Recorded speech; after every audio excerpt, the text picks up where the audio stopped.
From Amateur Radio Newsline Report number 2136, these are the Ham Nation headlines for Wednesday, October 10th, 2018. A series of earthquakes and a tsunami in Indonesia have left more than 800 people dead and countless more injured. Amateur radio operators were activated immediately to assist with disaster communications. The 7.7 magnitude quake, September 28, cut off utilities including power and communications. Emergency operations were established about 700 kilometres or 434 miles from the quake's epicenter at the Luwak Disaster Management Agency. Indonesia's National Radio Society, ARRI, began an emergency net on 7.110 MHz to gather details about landslides and other dangerous conditions. ARRI has also activated a satellite for backup use, much the same as it did during the earthquake that struck in August in Lombok. A second net was set up on 7.065 MHz because of excessive QRM on the first frequency.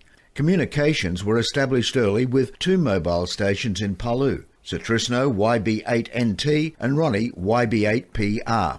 Atank YD8MII and Buddy were also operating on the emergency net, gathering details about landslides. The earthquake was followed by a tsunami, and some videos posted on social media showed waves as high as 6 metres or nearly 20 feet striking one beach where festival preparations were being made. Everything was swept away. For Amateur Radio Newsline, I'm Graham Kemp, VK4BB. Hams in the U.S. could not be happier to have their favorite TV ham, Mike Baxter, KA0XTT, back on the air.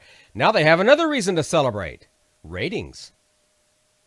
If you are a fan of American TV, you probably already know that the situation comedy Last Man Standing is now Proud Man Standing Tall in the ratings. The show features Tim Allen, KK60TD, as ham radio operator Mike Baxter, KA0XTT, and viewers report that his signal is 10 over. Variety newspaper writes that the show made its debut on the Fox network on Friday, September 28th, with an average of 1.8 rating for viewers between the ages of 18 and 49, beating its season on ABC, the network that originally carried the show before canceling it. Variety also reports that Last Man Standing was the network's top-rated show for that night, and the most-watched comedy on Fox in nearly 7 years. The show is popular in its amateur radio community thanks to its protagonist being a ham himself, and it so inspired actor Tim Allen that he decided to make things real by getting his ticket in 2014. For many hams, however, the show begins well before the TV is on.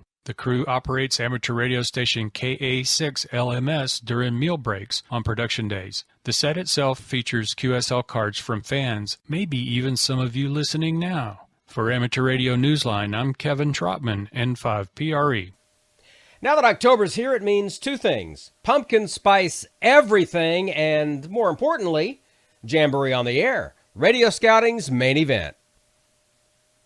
This week in Radio Scouting, we're 3 weeks away from Jamboree on the Air, and registrations are coming in strong. We have one more reservation for the K2BSA call sign for JOTA weekend, and quite a few announcements of JOTA activity on our Scout Camps on the Air site for the weekend of October 19th through the 21st.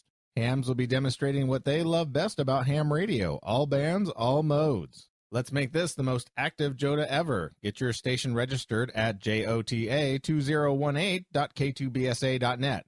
For more information on JOTA or radio scouting, please visit our website at k2bsa.net. For Amateur Radio Newsline and the K2BSA Amateur Radio Association, this is Bill Stearns, NE4RD. And that's all from the Amateur Radio Newsline, your independent source for amateur radio news for 4 decades and counting at arnewsline.org. With Graham Kemp, VK4BB, Kevin Trotman, N5PRE, Bill Stearns, NE4RD, Karen Eve Murray, KD2GUT at the news desk in New York, and our news team across the globe. I'm Don Wellbanks, AE5DW. 7-3. We'll see you next time here on Ham Nation.